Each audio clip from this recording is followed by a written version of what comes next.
Catherine Bernardo update. Yan, yoga day ni Catherine. Yan, kasama niya si Ria at tayo din mag-yoga. Yan, kahit na busy si Catherine, yan, nakapag-workout pa si Catherine. Yan, cute pa nga ni Catherine. Oh. Yan, nakasandal pa nga. Sa ito pa. Ayan, sa taping ng Someone Someday. Ayan, sila Catherine Bernardo at James Hill. Yan, abangan yan soon. Ayan, excited na yung mga fans nila. Mapanood yung bago nilang teleserye na Someone Someday. Yan pa nga yung pasilip.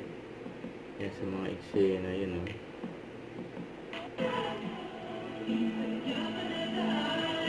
Yan, during ABS-CBN may isa yung pa si Catherine saka si Joshua.